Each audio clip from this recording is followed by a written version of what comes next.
రేపు 2వ తారీఖున ప్రధానమంత్రి గారు అమరావతి పునః ప్రారంభం. ఈ కార్యక్రమం అదిరిపోయే విధంగా మీరందరూ కూడా రావాలని మీకు కూడా స్వాగతం పలుకుతున్నా.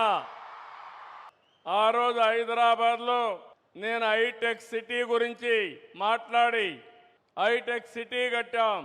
అదే మరిగా ఐటీకి ప్రాధాన్యత ఇచ్చాం. ఈరోజు కాలం మారింది. ఇక్కడే క్వాంటమ్ వ్యాలీకి ఫౌండేషన్ వేస్తున్నాం. ఇండియాలో మొట్టమొదటిసారిగా ఒకప్పుడు హైటెక్ మాట్లాడితే ఐటీ మాట్లాడితే అర్థం కాలేదు.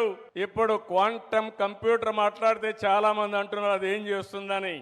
ఇప్పుడుండే కంప్యూటర్స్ కంటే 1000 రెట్లు ఫాస్టర్గా ఏది కావాలన్నా క్యాలిక్యులేషన్ చేసే శక్తి క్వాంటమ్ కంప్యూటర్కి ఉంటుంది. ఇంకో పక్కన ఇక్కడ పిల్లలు ఉన్నారు, వీటిలో మీరున్నారు. ఆల్గరిథమ్స్ రాసే బాధ్యత మీదే, ఏఏ రాసే బాధ్యత మీదే. ఒకప్పుడు ఐటీ అంటే తెలియని వాళ్ళు ఐటీ నేర్చుకుని ప్రోడక్ట్స్ తయారు చేశారు. ఈరోజు మీరందరూ కూడా నేను ఒకే పిలిపించాను. ప్రతి ఒక్క ఇంటికి ఒక ఏఐ యూస్ కేస్ అన్న తయారు చేయాలి, లేకపోతే ఏఐనా వాడాలని. ప్రతి ఒక్క ఇంటిలో ఒక ఆంట్రప్రెన్యూర్ తయారు కావాలి. ఒకప్పుడు మీరందరూ ఉద్యోగాలు అడిగేవాళ్ళు. నేను మొట్టమొదటిసారిగా ఎమ్మెల్యే అయినప్పుడు చూశాను.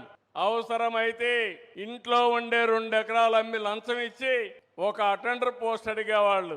ఇప్పుడు ఎవ్వరు కూడా కలెక్టర్ పోస్ట్ వచ్చినా కలెక్టర్ కంటే ఐటీ బెటర్ అని అందరూ కూడా ఐటీ చేసి గ్లోబల్ సిటిజన్స్ అయ్యే పరిస్థితికి వస్తున్నారంటే అది తెలుగువాడి సత్తా అని మరొకసారి తెలియజేస్తున్నా.